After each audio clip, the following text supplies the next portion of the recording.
Now, one question I keep getting asked time and time again is how to become a pilot in 2025. And I haven't been getting much time to actually make that video. But today I'm going to take you guys along with me to Dhaka Makers, and we're going to discuss exactly that. So let's head to Dhaka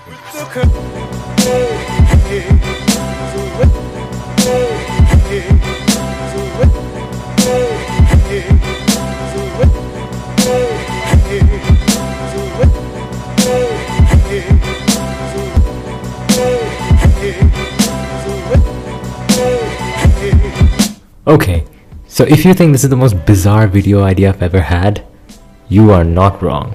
But this, my friends, is what I call killing two birds with one stone. Let's begin. Firstly, you need to be 18 years old and have cleared your SSC and HSC or equivalent examinations with maths and physics included. As for grade requirements, for Bangla medium students, you need a minimum grade of B in both SSC and HSC. For English medium students, you need a minimum grade of D in both O and A levels. Now, if you are an English medium student, you must get your equivalency certificate from the Dhaka board. All these requirements are as per the last Aryang circular from 2024. Second, you've got all that? Awesome. Now comes the entrance exam. The written exam usually consists of general knowledge, a basic IQ test, basic math and physics questions, and most importantly, English and Bangla questions. I would highly suggest you to brush up on your English and Bangla vocabulary even more than the others, because these are the questions which candidates overlook the most. For the Viva, it really varies from person to person. The most common scenarios you'll face is that they'll ask you to introduce yourself, basic questions, followed by a question like, why do you want to be a pilot? The greatest advice I can give you is be confident. Look, here's a secret. Believe me or not, but the Viva board won't eat you. You heard it here first. Subscribe today. Third, you've gotten in. Congratulations. But the hard work is just beginning. You will begin with approximately 3 months of ground classes for your first phase of training to obtain your private pilot's license, or PPL. After the course, you'll have to sit for your civil aviation exams, which consists of these 9 subjects. Additionally, you have to sit for an exam called Type Technical, which is specific to the type of aircraft you'll fly. After you're done with your exams, it's time to fly.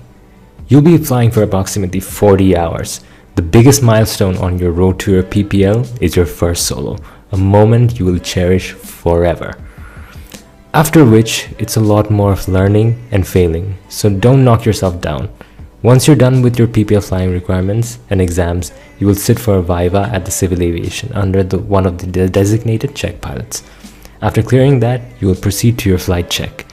Once you clear that, congratulations, you're a private pilot now. But wait, our journey surely doesn't end here. Next up, CPL. Basically everything I've mentioned in PPL applies to CPL as well. It's just 2-3 times more challenging. But this will be the phase where you'll truly have the most amount of fun. Once you've reached 150 hours of total time, you'll once again sit for a Viva and a flight check, and ta-da! You are now a commercial pilot. Now, this is where things get a little different from when I did my training. From now on, student pilots in Bangladesh will have to go through a dedicated instrument rating course, which was previously a part of the 150 hours which we did in our CPL. In this part, you can expect to give one composite exam followed by a Viva and a flight check ride, like you did in all the 2 previous courses. Then, if all goes well, you are now officially an instrument-rated commercial pilot of the People's Republic of Bangladesh. You are now fully eligible to join an airline. Look, I know the journey might seem tough, but trust me, it is worth it. If this is what you truly long for, nothing will stand in your way. After that extremely cheap motivational speech, I hope you got something out of this video. If you need any more information, I would highly suggest you to contact your preferred flying school directly, because at the end of the day, they'll have the most up-to-date information.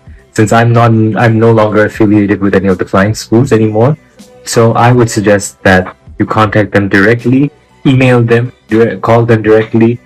It's up to you. I think you'll get much more clear information from them directly. So now that I'm not really flying right now, I want you guys to at least tell me what kind of videos you'd like, what kind of information-driven videos that you would like. And I hope you enjoyed this rather bizarre video, and I hope I can make more videos this year. So, yeah, I say that every year. So, bye.